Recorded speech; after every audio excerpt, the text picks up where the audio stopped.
बाहर ही हमको ढूंढेंगी। इस कार्यक्रम में आप सभी का स्वागत है। आज इस कार्यक्रम में आपको गुदगुदाएंगे, जी मुस्कुराएंगे आप जब बातें होंगी कॉमेडियन, एक्टर, डायरेक्टर और प्रोड्यूसर महमूद की। फिल्म इंडस्ट्री में महमूद उन चुनिंदा कलाकारों में से एक हैं जिन्होंने अपने टैलेंट का लोहा मनवाया। बतौर हास्य कलाकार महमूद अपने अद्भुत अभिनय के लिए जाने गए और सराहे गए। चाहे वो फिल्म पड़ोसन के गुरुजी हों या बॉम्बे टू गोवा के बस कंडक्टर, और इसी तरीके से अन्य कई रोल में भी उन्होंने अपने अभिनय का लोहा मनवाया। महमूद अली के बारे में बहुत सारी बातें साझा करेंगे आज के इस कार्यक्रम में। मैं आपके साथ हूँ मधुलिका और मेरे साथ हैं मेरी सहयोगी सुमन संजय अग्रवाल और साथ में हैं डॉक्टर राजीव श्रीवास्तव, सिने इतिहासवेत्ता, वरिष्ठ लेखक और फिल्मकार। कार्यक्रम में आप दोनों का स्वागत है। और राजीव जी, हमें ये लगता है कि हम बातें कहाँ से शुरू करें? जी धन्यवाद मधुलिका आपका और सुमन बहुत आपका। बहुत धन्यवाद जी। महमूद का नाम लेके मेरा ख्याल है कि हम लोग हंसते रहेंगे या बातें भी करेंगे कुछ।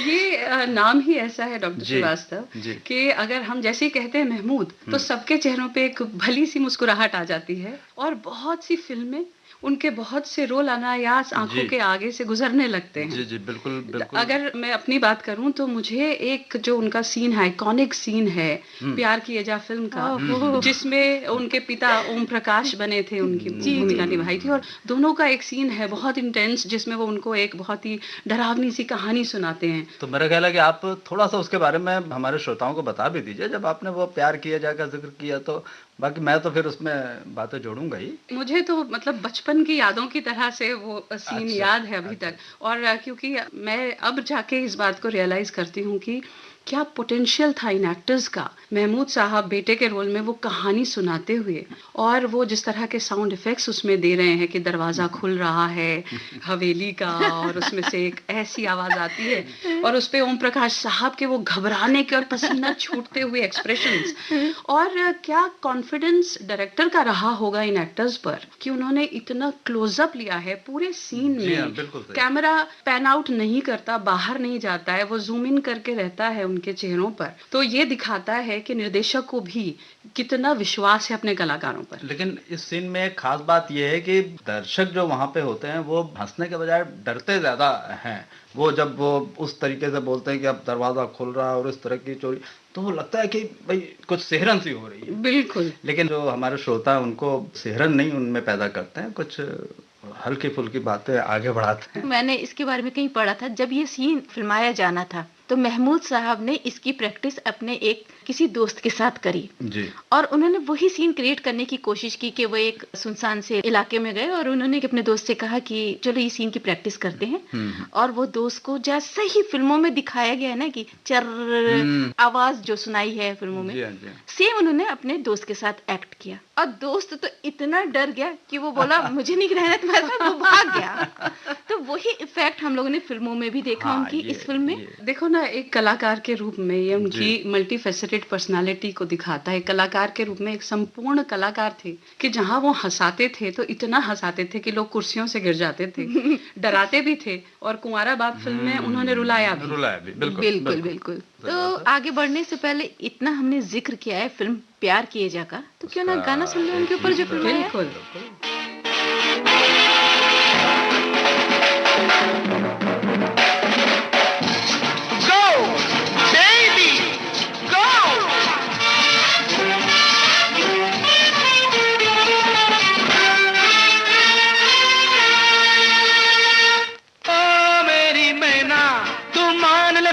कहना अरे मुश्किल हो गया रहना तेरे बिना। अय्यो अय्यो अय्यो अय्यो ओ मेरी मैना तुम मान ले मेरा कहना अरे मुश्किल हो गया रहना तेरे बिना बिना बिना बिना। अय्यो अय्यो अय्यो अय्यो।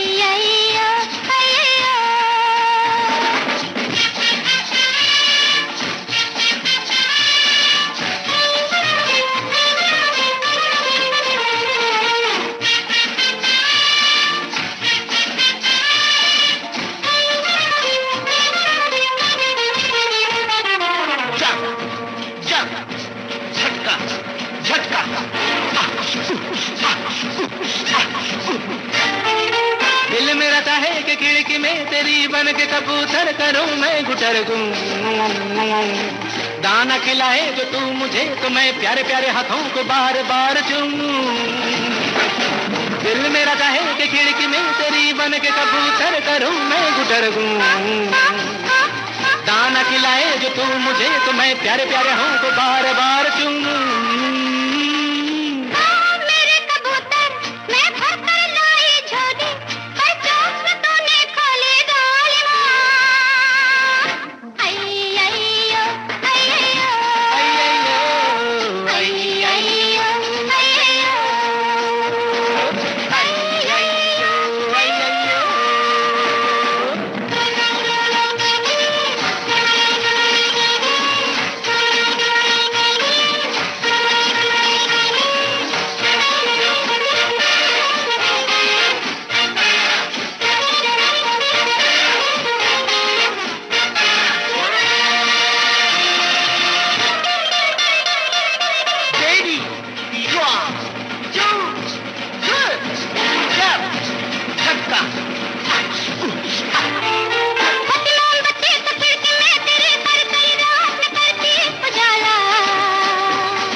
मैं हो गया माशरती तेरे बिना, आई आई यो आई आई यो आई आई यो आई आई यो आई आई यो आई आई यो आई आई यो आई आई यो। कार्यक्रम चल रहा है बाहरें हमको ढूंढेंगी और मेरे साथ है राजीव जी और सुमन संजय अग्रवाल। सुमन, और क्या सोचती हो, कैसे महमूद जी का करियर आगे बढ़ा, कैसे मजा आया, कैसे मतलब लोगों के ऊपर अपना राज किया? मुझे तो उनके संघर्ष के दिनों के बारे में मैंने एक बार पढ़ा था और वाकई बहुत काबिल तारीफ है कि कहाँ से अपनी जिंदगी शुरू करके वो कहाँ पहुंचे, कि कहाँ उनके जो ननिहाल हैं वो रजवाड़े थे दक्षिण भारत के, तो यहाँ से उनका एक दक्षिण भारत से जो ताल्लुक था वो भी सामने आता है कि वो नवाब थे आरकोट के, उनके नाना, और उनकी नानी भी दक्षिण भारत की थी, और कहाँ उस परिवार से आते हुए कहाँ उन्होंने कुछ गरीबी के दिन भी देखे। उनके पिता मुमताज अली साहब क्योंकि बहुत शौकीन थे संगीत के, नृत्य के, बहुत अच्छे डांसर थे और कलाकार थे, तो वो मुंबई चले आए और 8 बच्चे उनके हुए, और उन 8 बच्चों में जो इनकी बड़ी बहन थी मीनू मुमताज, वो तो खुद एक बहुत अच्छी कलाकार थी, जानी मानी नृत्यांगना थी, और बहुत अच्छी अच्छी फिल्मों में उन्हें देखा गया। और वहाँ महमूद साहब ने छोटे छोटे काम करके किस तरह से अपना गुजारा करना आरंभ किया कि वो पीएल संतोषी साहब के ड्राइवर भी रहे, मीना कुमारी साहिबा को वो टेबल टेनिस भी सिखाते थे, और फिर आगे जाके उनकी छोटी बहन मधु से उनका विवाह हुआ। जी जी। तो काफी संघर्ष के दिन उन्होंने देखे। हाँ, संघर्ष की बात यह है कि जैसे कम आयु में जो उन्होंने एज ए बाल कलाकार जो काम किया, तो वो ऐसा नहीं कि वो शौक की वजह से किया, वो करना पड़ा कि कुछ पैसे मिले, वो इस तरह से संघर्ष था। और जैसा कि आपने बताया कि पीएल संतोषी, इनका पूरा नाम प्यारेलाल श्रीवास्तव संतोषी है और इन्हीं के बेटे हैं राजकुमार संतोषी जी, जिनकी वो फिल्म थी अंदाज अपना अपना, वो आखिरी फिल्म थी महमूद साहब की। तो इस तरीके से फिर वो इनके गुरुदत्त के साथ में जुड़ के वो छोटे छोटे रोल सीआईडी में, प्यासा में, और फिर वो 2 बीघा जमीन, उसमें भी किया उन्होंने काम। या फिर श्रीवास्तव साहब एक चीज पूछना चाहूंगी, ये जो एक जानकारी मैंने देखी कि उन्हें अशोक कुमार साहब ने स्पॉट किया, उनकी फिल्म की शूटिंग चल रही थी और उन्होंने देखा एक बच्चा वहां पे खेल रहा है, उछल कूद मचा रहा है, तो उनको उसकी वो शरारतें इतनी पसंद आई कि उन्होंने किस्मत फिल्म में 1943 में उसे अपने बचपन का रोल पहला, हाँ, वो उनकी पहली फिल्म थी as a child artist Mehmood साहब की, वो किस्मत जो 1943 की थी। तो ये पहली फिल्म थी। ये बिल्कुल आपने ठीक सुना, क्योंकि ये चंचल किस्म के थे ही, थोड़ा सा बालपन इनका उस किस्म से था, तो यहाँ से इनकी शुरुआत हुई। लेकिन ये शुरुआत जो हुई तो फिर इन्होंने पीछे मुड़ के नहीं देखा। आमतौर पे हम कहते हैं कि कोई लीड रोल मिलता है तब जाके वो किस्मत का दरवाजा खुलता है, लेकिन इनके साथ ऐसा नहीं था। किस्मत से ही उनकी किस्मत का जो दरवाजा था वो खुल चुका था। बिल्कुल। और बाद में फिर सीआईडी, 2 बीघा जमीन, बलराज साहनी साहब के साथ, मतलब इनको जो साथ भी मिला ना, वो भी इतने अच्छे अच्छे कलाकारों का मिला कि उनसे भी उन्होंने कहा, ये बताते थे, मेरी तो इनसे मुलाकात रही है, तो ये बताते भी थे कि मैंने सबसे सीखा है, और दरिया दिली इनकी ये थी कि भाई वो अच्छे अच्छे लोगों को उन्होंने काम दिया, सब कुछ दिया, तो इस तरीके से वो सारी चीज़ें होती रहती थी। तो मेरा ख्याल है कि कोई गाने सुना जाए या अभी आगे और कुछ नहीं, बातें बिल्कुल, कर ली जब जाए? तार छेड़े जाने चाहिए साज के, तो हम यहाँ पे गीत सुनते हैं उनकी फिल्म का।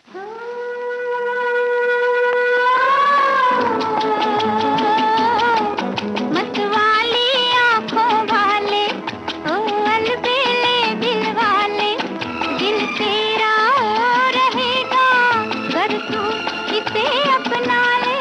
मतवाली आंखों वाले, ओ अलबेले दिल वाले, दिल तेरा रहेगा अगर तू इसे अपना ले। मतवाली आंखों वाले।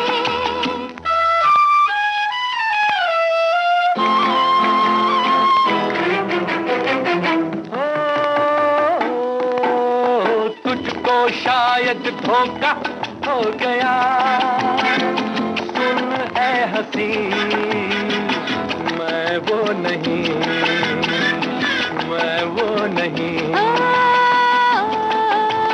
तू है तो महफिल में रंग हो, तू जो नहीं कुछ भी नहीं, हाय हाय कुछ भी नहीं।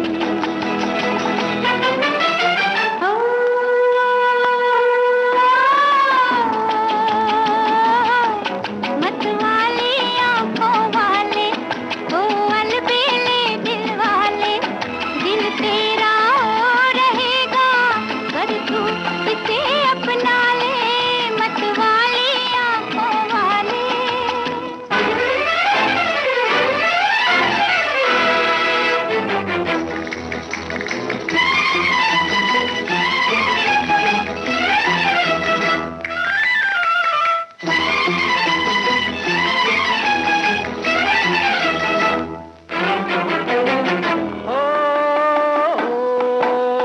मैं तेरी दुनिया में अजनबी, कहीं और है मंजिल मेरी, मंजिल मेरी। कह सुन ले दो बातें प्यार की, दुनिया तेरी महफिल तेरी, महफिल तेरी।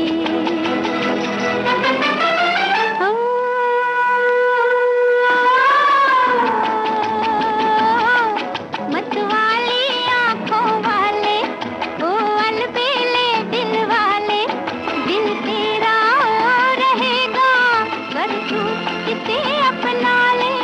मतवाली आंखों वाले। तो श्रीवास्तव साहब, आपने दरिया दिली की बात की, महमूद साहब की, तो इसके बारे में बहुत किस्से मशहूर जी, है कि वो जी। किस तरह से लोगों को मौका देते थे जी। और किस तरह से लोगों की मदद करते थे। और उनकी एक खासियत ये भी थी कि जिन्होंने उन्हें मौका दिया, हाँ, हाँ। उनका एहसान भी वो मानते थे और हाँ, उसका हाँ। जिक्र हर जगह किया करते थे। बिल्कुल, बिल्कुल। तो गुरुदत्त साहब ने उन्हें क्योंकि प्यासा में मौका दिया और सीआईडी में, हम्म। तो उन्होंने इस बात के लिए भी हमेशा सबके सामने इस बात का जिक्र किया और गुरुदत्त साहब को बहुत मानते थे। तो मधुलिका, इस बारे में आप कुछ शेयर करना चाहेंगे? हाँ, मैं ये कहना चाहूंगी कि मैंने कहीं पढ़ा था कि जब उन्हें ये मौका मिला तो उन्होंने इस चीज को बहुत बड़ा माना और अपने बेडरूम में गुरुदत्त साहब की हमेशा के लिए एक फोटो लगा रखी एक थी। बड़ी सी, हाँ। और वो देखते थे तो कहते थे कि हाँ, ये इन्होंने मुझे मौका हाँ, दिया है। हाँ। और जहाँ तक अभी सुमन तुम बात कर रही थी कि वो छोटी छोटी बातों का भी ध्यान रखते थे, लेकिन उनके बारे में मैंने एक चीज और भी पढ़ी थी कि वो बहुत ही सेंसिटिव इंसान थे और जल्दी दूसरों का एहसान लेते नहीं थे। और यही वजह थी कि जब मीना कुमारी जी से जो उनका रिश्ता था, उनकी बहन से उनकी उन्होंने बहन, जी, शादी जी, मधु, की थी। मधु, हाँ। हाँ, मधु से। जी। और जब उन्होंने कहा कि आप कमाल अमरोही जी, जो उनके पति थे मीना कुमारी जी के, उनसे जाके मिलो, तो उन्होंने मना कर दिया पहले तो, फिर गए भी, लेकिन शायद कमाल अमरोही को इतना अच्छा नहीं लगा, उनके अंदर ऐसा कोई एक्टर नहीं दिखा, कोई उनमें काबिलियत नहीं नजर आई, तो उन्होंने उनको चांस नहीं दिया। लेकिन महमूद साहब ने लोगों को अच्छे अच्छे मौके, जैसे अभी इन्होंने बताया था कि एक तो म्यूजिक डायरेक्टर में आर डी बर्मन को जो पहला मौका दिया था वो जी, महमूद साहब छोटे ने, नवाब हाँ, फिल्म जी, के छोटे लिए। नवाब, उसका और रेट क्या भूल भी म्यूजिक नहीं आर डी सकते। बर्मन ने भी अपने को प्रूव किया। फिर बाद में कुंवारा बाप में उन्होंने राजेश रोशन को पहला ब्रेक दिया था। बिल्कुल। और अमिताभ बच्चन को भी, ठीक है वो साथ हिंदुस्तानी में आए, लेकिन बॉम्बे टू गोवा में जो एक लीड रोल इनको मिला बच्चन जी। को, वो महमूद साहब ने और दिया। ये भी कहा जाता है कि जावेद सलीम की जोड़ी ने बॉम्बे टू गोवा फिल्म में अमिताभ बच्चन की एक्टिंग देख के उन्हें पसंद किया, और फिर जंजीर फिल्म में जी, जो जी। एंग्री यंग मैन की जी, जो जी। एक आइकॉनिक रोल था, हाँ, हाँ, वो अमिताभ बच्चन को दिया, और जहां से कि उनके करियर को कह सकते हैं एक कि नया मुकाम, एक नया नई मुकाम ऊंचाई, मिला। एक इतनी सारी बातें कर ली तो क्यों ना बॉम्बे टू गोवा का ही गाना सुन ले। हाँ बिल्कुल। हाँ बिल्कुल बिल्कुल, एक हंसता हुआ जी हाँ मजेदार। जी हाँ जी हाँ, जी। बिल्कुल बिल्कुल। हे हे हे हे हो हो हे हे हे हो हो हे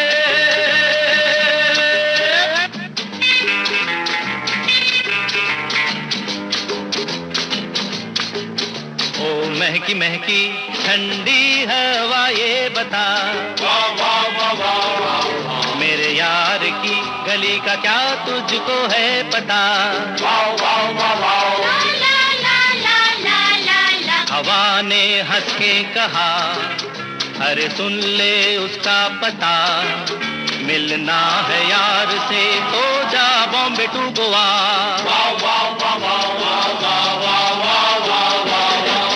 बॉम्बे गोवा बॉम बॉम्बे गोवा, बॉम्बे गोवा बॉम बॉम्बे गोवा, बॉम्बे गोवा बॉम बॉम्बे गोवा, बॉम्बे गोवा बॉम बॉम्बे गोवा, बॉम्बे गोवा बॉम बॉम्बे गोवा, बॉम्बे गोवा बॉम बॉम्बे गोवा, बॉम्बे गोवा या।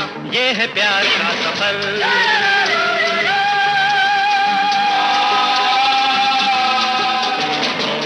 महकी ठंडी हवा ये बता, वाह वाह वाह वाह, मेरे यार की गली का क्या तुझको है पता। वाह वाह वाह वाह, हवा ने हंस के कहा, अरे सुन ले उसका पता, मिलना है यार से तो जा बॉम्बे टू गोवा।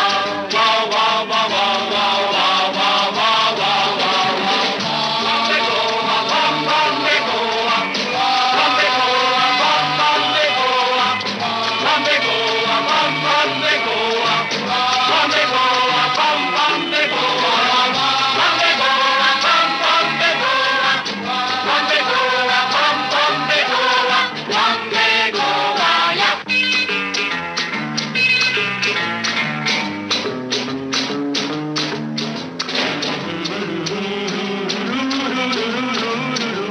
वाह वाह वाह वाह वाह वाह वाह वाह वाह वाह वाह, बॉम्बे गोवा बॉम बॉम्बे गोवा, बॉम्बे गोवा बॉम बॉम्बे गोवा, बॉम्बे गोवा। तो हम वापस अभी आ चुके हैं बहारे हमको ढूंढेंगी ढूंढेंगी। में। जी। तो ढूंढना इसलिए नहीं पड़ रहा है क्योंकि हम लोग यहाँ पे हैं और हमारे साथ यहाँ पे सुमन है और ये मधुलिका हैं, मैं तो राजीव हूँ ही। तो अभी जो हम लोगों ने ये बात की थी कि महमूद साहब ने कई लोगों को कई चांस दिए हैं, तो ये आमतौर पे एक रेयर ऑफ रेयरेस्ट वाला होता है कि आमतौर पे कोई ऐसा नहीं कि भाई नौसिखिए को कि जिसको कोई ब्रेक न मिला उसको कोई ब्रेक दे दे, तो ये एक रिस्क वाला फैक्टर होता है। तो महमूद साहब की जो दरिया दिली की अभी मधुलिका बात कर रही थी, तो उसमें ये इसी का असर था बिल्कुल। कि वो ये नहीं सोचते थे कि इससे मुझे लाभ होगा या कोई हानि होगी, फायदा नुकसान, ये बिल्कुल नहीं सोचते थे। तो एक कलाकार जो सेंसिटिव कलाकार होगा उसकी ये पहचान है कि वो नफे नुकसान के बारे में ज्यादा नहीं सोचेगा। और जब इस तरह की बात होती है तो महमूद जब हीरो बन गए जी। एज ए हीरो, मेरा ख्याल है कि एक उनकी फिल्म थी प्यासे पंछी जिसमें वो हीरो थे और वो उनकी नायिका थी, क्या नाम था उनका कुछ, शोभा खोटे। हाँ बिल्कुल। तो ये जोड़ी जो इनकी जमती थी, और प्यासे पंछी में वो मेरा ख्याल है कल्याण जी आनंद जी का संगीत था और उसके गाने भी प्लेबैक मुकेश ने किया, सारे गाने उन्होंने महमूद साहब के लिए गाए। और सुमन, जैसे अभी हम लोग ने जिक्र किया इनकी आर.डी. बर्मन के साथ दोस्ती को जी, लेकर जी। और छोटे नवाब को लेकर, तो इनकी दोस्ती किशोर कुमार से भी उसी दौरान हुई। बॉम्बे टॉकीज के दौरान जब दोनों लोग स्ट्रगल कर रहे थे, तो किशोर कुमार से इन्होंने कहा कि मुझे आप जब फिल्म बनाए तो आप मुझे एक रोल दे दीजिएगा। तो किशोर कुमार ने कहा कि भाई मैं नहीं चाहता कि मेरा रोल कोई कटे और लोग तुमको ज्यादा याद रखें, ये मतलब तुम मेरे उसमें आके खड़े हो। लेकिन उन्होंने कहा कि जब मैं बड़ा फिल्मकार बन जाऊंगा, महमूद ने कहा, तो मैं आपको जरूर रोल दूंगा, और उन्होंने इस बात को निभाया भी। आपको याद होगा पड़ोसन। बिल्कुल। हाँ बिल्कुल ठीक है। अभी सुमन, ये मधुलिका ने जो ये वाकया अभी बताया कि वो किशोर कुमार ने कहा कि भाई वो सारा अट्रैक्शन तुम पे वो आ जाएगा, तो इसमें एक उर्दू में एक बड़ा अच्छा शब्द है जो अमीन सयानी साहब ने मुझे बताया था, एहसासे कमतरी। तो इसका मतलब कि उस जमाने में भी इनका जो टैलेंट था वो सामने लोगों को समझ में आता था कि भाई ये इतना टैलेंट है कि ये अगले को डोमिनेट कर जाएगा। बिल्कुल, और जो बाद में सही साबित भी हुआ। हाँ, लेकिन हम आगे नहीं बढ़ेंगे, बढ़ ही नहीं सकते, क्योंकि पड़ोसन फिल्म का अगर जिक्र हो और उसमें एक चतुर नार का जिक्र ना आए, ऐसा तो हो ही नहीं सकता। इसका एक वाकया मुझे ध्यान आ गया। सुनील दत्त साहब चूंकि इस फिल्म में, तो सुनील दत्त साहब ने मेरे को ये वाकया बताया। हुआ ये था कि जब ये सब लोग उसमें होते थे, किशोर कुमार, महमूद, सुनील दत्त साहब, ये तीनों की भाई वो तिगड़ी थी उसमें, तो वो बोलते थे कि भाई हम लोगों को तो एक्टिंग करना बड़ा मुश्किल पड़ता था। इधर से वो किशोर कुमार कुछ हरकत करते, इधर महमूद साहब करते, अब दोनों, अब मैं बीच में फंस जाता था। भाई बोले कि मैं तो बेसिकली कॉमेडियन तो था नहीं, तो लेकिन इन लोगों से मैंने कॉमेडी कैसे की जाती है और वो टाइम का एक कैसे ख्याल रखा जाता, वो सब हमने वहां पे सीखा। तो ये एक बड़ा ट्रिब्यूट था उनका, सुनील दत्त साहब का। बोले कि भाई महमूद हैं, किशोर कुमार हैं, तो ये इंस्टेंट बिल्कुल वो कब क्या कर जाएंगे। बोले कि वो साथ में जब हम लोग करते थे, तो अगर हम ध्यान से उनको अगर देख रहे हैं ना, तो वो आंखों से ही कुछ ऐसा कर देंगे, आपको हंसी आ जाएगी। तो वो बड़ा अजीब होता था। तो वो उन्होंने कहा कि साहब महमूद साहब का ये था कि वो प्रोड्यूसर, डायरेक्टर और इस तरह का सारा वो जिम्मा लेते हुए भी जो उनका रोल था, मैंने उनसे पूछा कि वो ऐसा कैसे कर लेते थे महमूद साहब, तो वो कहने लगे कि ये जो हास्य वाला होता था वो उनके अंदर था। बोले कि वो करते नहीं थे जैसे हम लोग आमतौर पे जो चीजें कर रहे हैं या कह रहे हैं, तो उनके साथ वो लहजा उनका ऐसा होता था कि आपको हंसी आ जाएगी। तो बिल्कुल जैसे नेचुरल या स्वाभाविक व्यक्तित्व का हिस्सा, उनका हिस्सा बन गया था। तो ये बात थी। और यहाँ पे पड़ोसन फिल्म में उन्होंने दक्षिण कर्नाटक संगीत के कलाकार का रोल जो बखूबी निभाया, और यहीं से वो चीज भी आती है कि उनके जो ननिहाल थे वो दक्षिण भारत से थे, तो इसलिए शायद कहीं पे बहुत ही स्वाभाविक और जो सहजता उनके उस अभिनय में थी, वो शायद वहीं से आई थी। तो फिर चलते हैं फिर एक चतुर नार। हाँ, बिल्कुल हो ही नहीं सकता, चतुर नार से तो हम लोग बच ही नहीं सकते। चलिए सुनते हैं। तेरे ले लो, तेरे ले लो, तेरे ले लो, तेरे लो,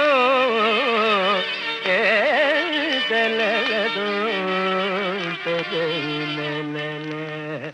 एक चतुर नार करके सिंगार, एक चतुर नार करके सिंगार, मेरे मन के द्वार ये घुसत जात, हम मरत जात, अरे चतुर नार करके सिंगार, बरसा गग गरिता दरस ददप पर दर कर ददप बाबा कर, चतुर नार करके सिंगार। थम, अयो, थम, अरे थम थम थम, रोक, ब्रम, ब्रम,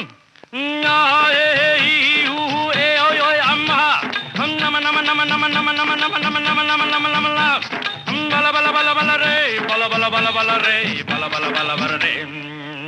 एक चतुर नार बड़ी होशियार, एक चतुर नार बड़ी होशियार, अपने ही जाल में हंसत जात, हम हंसत जात, अरे एक चतुर नार बड़ी होशियार।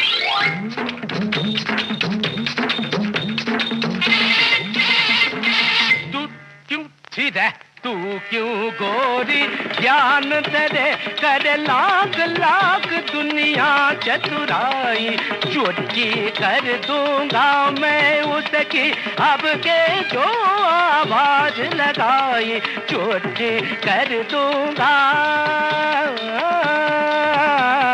तजम तकजम तकनम तकदम तत्तंगिर तकदिर तकजम तकजम तकनम तकदम तत्तंगिर तकदिर तत्तजि तदल तज्जनु तदल तज्जनि तदिनि तज्जनु तकित तरित दनत दनुत दिनित तकदम तम तकदम के बुद्धन चीर भी चक्कर फड़, के बुद्धन चीर भी चक्कर, खाने कुछ कुछ के कुछ कर, खाने कुछ कुछ के कुछ कर, छीट के तोरा मन मत कर, छीट के तोरा मन मत कर, सब चले गए, सीता को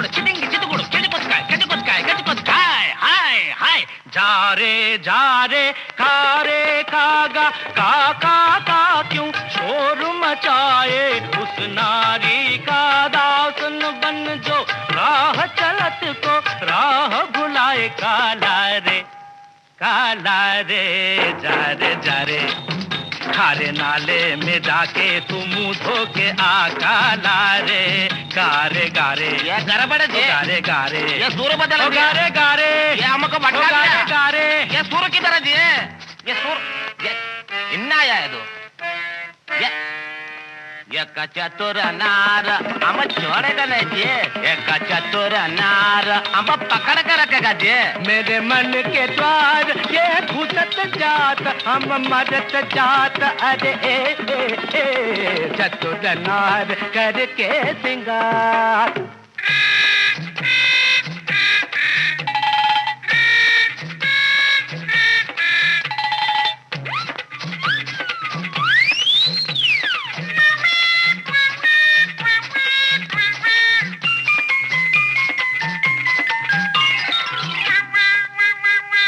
नाच न जाने आंगन टेढ़ा तू क्या जाने क्या है नारी जिस संग लागे मोरे नैना उस पे सारी दुनिया वारी नाच न जाने आंगन टेढ़ा टेढ़ा टेढ़ा टेढ़ा टेढ़ा टेढ़ा टेढ़ा टेढ़ा टेढ़ा टेढ़ा ओ केड़े ओ यार सीधे हो जा रे सीधे हो जा रे सीधे हो जा बारी चंदनिया बार चकोरे राम बनाई ये कैसी जोड़ी करे नचैया ताता थैया ताल पे नाचे लंगड़ी घोड़ी अरे देखी तेरी चतुराई ये मेरे घर पर अरे देखी तेरी चतुराई मेरे भटकाया तुझे सुर की समझ नहीं आई तूने कोरी घास ही खाई अरे घोड़े ये घोड़ा बोला नी घोड़े ये गाली दिया अरे देखी तेरी चतुराई नार घोड़े देखी तेरी चतुराई नार घोड़े देखी तेरी चतुर नार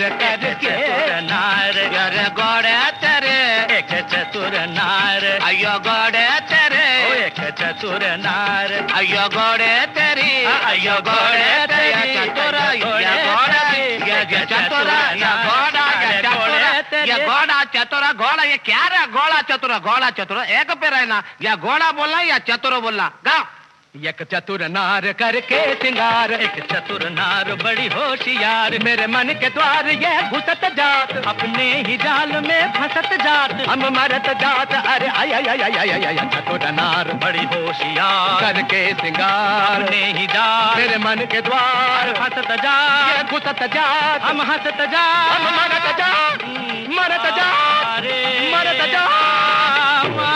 ये अटक गया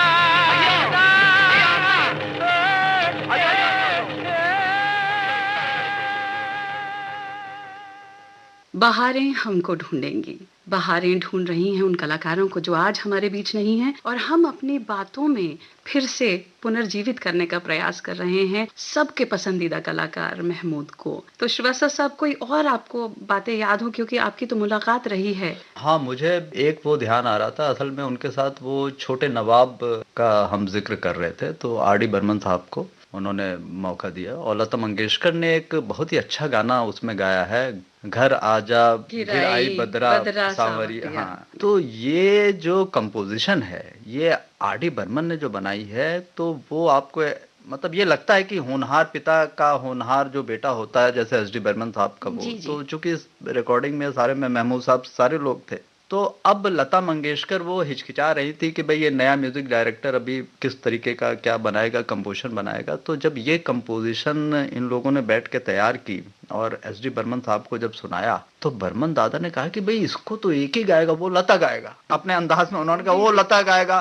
तो अब ये हुआ कि भाई हम लोग कैसे लता जी को बोले, जी।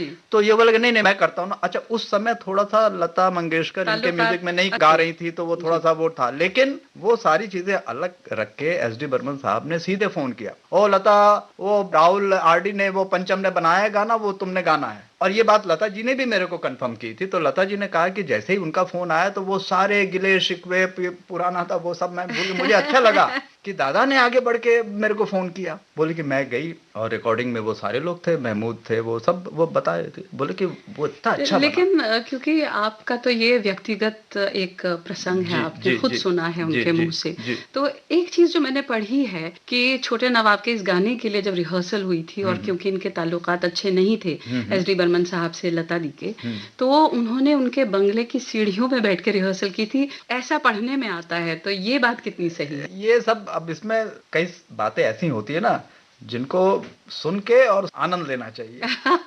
उसके गहराई में ये कि भाई ये सही है या गलत है, लेकिन हाँ मेहनत तो उन्होंने बहुत की। बिल्कुल। लता जी को भी लगा, क्योंकि ये क्लासिकल जो कंपोजिशन है उसमें वो कहती थी कि भाई मैं ऐसा गीत ढूंढती थी कि इस तरह का गीत मेरे को मिले जिसमें मुझे लगे कि अब मैं कुछ कर रही हूँ। जी। तो ये गीत तो, और आज भी देखिए। और जब इस गीत की इतनी तारीफ हो रही है, इससे एक ये बात भी तो जाहिर होती है कि महमूद साहब की वो नजर थी, वो संगीत का वो ज्ञान था कि वो पहचान पाए उस बच्चे की प्रतिभा को। और गीत किसने लिखा ये भी तो देखिए। उस जमाने में इस पहली फिल्म में महमूद के इसमें शैलेंद्र का गीत था वो। क्या बात है मतलब ये लोग कितने मतलब पारखी लोग थे कि बेस्ट जो उस समय अवेलेबल था, नए होने के बाद में भी उन्होंने शैलेंद्र साहब को लिया। जी।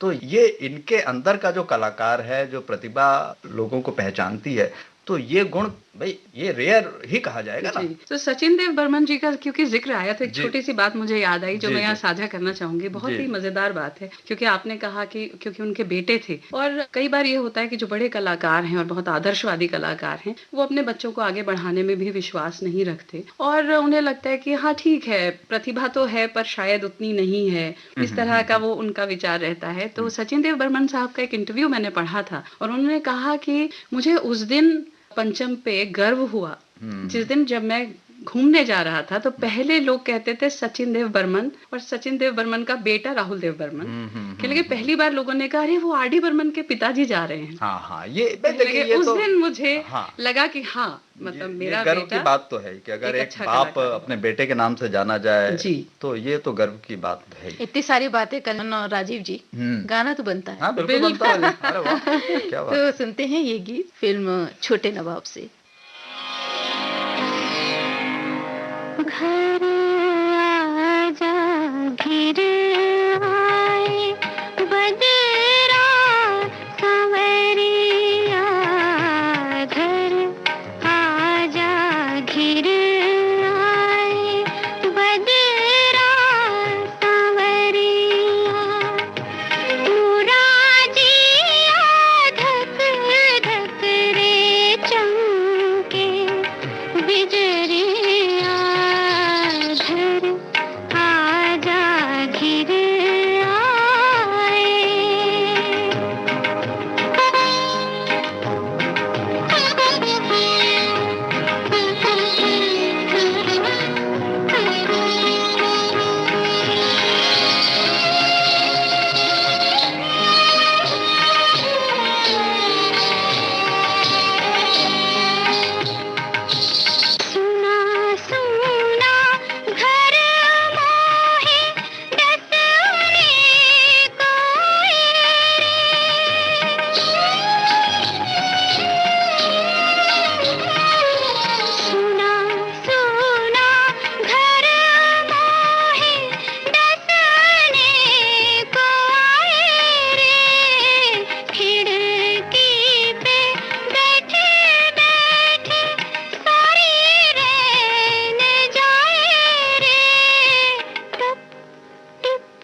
महमूद साहब के बारे में जितनी भी बातें की जाएं कम है, और बहुत सी बातें हैं साझा करने के लिए, लेकिन घड़ी की सुइयां हमें इशारा दे रही हैं कि अपने यादों के सफर को अभी यहीं विराम दें। फिर से हम महमूद साहब के बारे में ही बातें साझा करेंगे आप सबसे। डॉक्टर राजीव श्रीवास्तव जी, मधुलिका, बहुत बहुत शुक्रिया, और सुमन संचय अग्रवाल को दीजिए इजाजत। नमस्कार। हमारा जिक्र भी होगा, हमारी बात भी होगी।